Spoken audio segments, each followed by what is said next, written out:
Welcome back guys. बहुत सारे new AI users को ये प्रॉब्लम रहती है कि किसी भी जनरेटेड एआई इमेज के फेस को कंसिस्टेंट और सिमिलर रखते हुए दोबारा से रिक्रिएट कैसे किया जाए। यानी कि उस इमेज को इस तरीके से कैसे रिक्रिएट किया जाए कि फेस की सिमिलरिटी और कंसिस्टेंसी सेम रहे, लेकिन इमेज का स्टाइल चेंज हो जाए।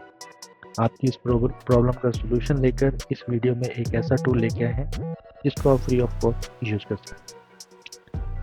ओके गाइस, तो अपनी आज की इस वीडियो में जिस टूल का इस्तेमाल हम करने वाले हैं उस टूल का नाम है clickai.com। इस वेबसाइट पे आने के बाद आपको साइन अप का ऑप्शन नज़र आएगा, जहां पर आप अपने जीमेल या किसी दूसरे ईमेल अकाउंट से अपना अकाउंट क्रिएट कर सकते हैं। अकाउंट क्रिएट करने के बाद आपको 66 पॉइंट रिसीव होंगे। यहाँ पे बोनस पॉइंट ये है कि ये 66 पॉइंट हर 24 आवर्स के बाद रिन्यू हो जाते हैं। तो इसका फ़ायदा ये है कि आप ज़्यादा से ज़्यादा इस प्लेटफॉर्म को यूज़ करके अपने एआई आर्ट को ज़्यादा से ज़्यादा जनरेट कर सकते हैं। इस टूल में हम जिस फीचर को आज यूज़ करने वाले हैं वो है एआई इमेजेस। बहुत सारे यूज़र्स और बहुत सारे बिगिनर्स को ये प्रॉब्लम होती है कि किसी भी इमेज की फेस की कंसिस्टेंस और सिमिलरिटी क्रिएट करने में उनको बहुत प्रॉब्लम फेस करना पड़ती है। मिसाल के तौर पे अगर कोई यूज़र किसी एआई इन्फ्लुएंसर या एआई मॉडल पे काम कर रहा है या उससे रिलेटेड कंटेंट क्रिएट कर रहा है, तो उस एआई मॉडल के फेस की कंसिस्टेंस और सिमिलरिटी को मेंटेन करना बहुत मुश्किल होता है। इस टूल से आपकी ये प्रॉब्लम बिल्कुल सॉल्व हो जाएगी। करना क्या है कि आपको इमेज जनरेशन के ऑप्शन पे क्लिक करने के बाद यहाँ पे आपका एआई मॉडल जो आपके पास अवेलेबल इमेज है उसको अपलोड कर देना है।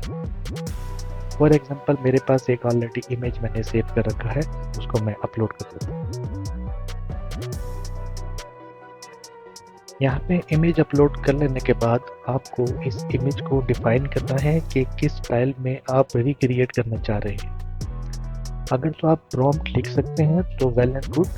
अगर आपको प्रॉम्प्ट लिखना नहीं आता तो उसके लिए एक सोल्यूशन है कि आप kling.ai की गैलरी में या lexica.art पे सिमिलर इमेज का प्रॉम्प्ट कॉपी करके पेस्ट कर सकते हैं।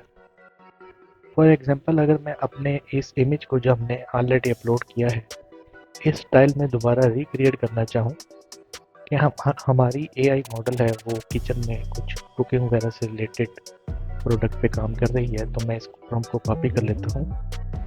यहाँ पे मैं सेम प्रॉम्प्ट को पेस्ट कर दूँगा। प्रॉम्प्ट पेस्ट करने के बाद आपको इमेज की रेजोल्यूशन सेलेक्ट करनी है। मैं यहाँ पे 9:16 की रेजोल्यूशन सेलेक्ट करने के बाद जनरेट पे क्लिक करता हूँ। कुछ ही देर में जनरेट होने के बाद आपके सामने 4 इमेजेस शो होना शुरू हो जाएंगे।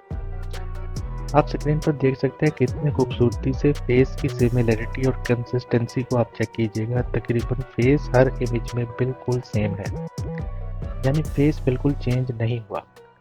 अब हम दोबारा एक दूसरे स्टाइल को ज़रा कॉपी करते हैं।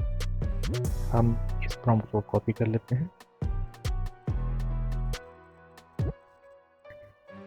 आप देखिएगा कि कुछ ही देर में न्यू स्टाइल के 4 न्यू इमेज जनरेट होकर आपके सामने शो होंगे। सबसे मेन पॉइंट नोट करने वाला ये है कि इमेज की फेस की सिमिलरिटी और कंसिस्टेंसी वो तकरीबन सेम ही है हर इमेज के लिए। तो इस तरीके से आप अपनी एआई मॉडल या एआई इन्फ्लुएंसर की इमेजेस को डिफरेंट स्टाइल्स के साथ रिक्रिएट कर सकते हैं। ये बहुत ही यूज़फुल टूल है जिसको आप डेली पॉइंट्स को रिन्यू करने के बाद अनलिमिटेड यूज़ कर सकते हैं।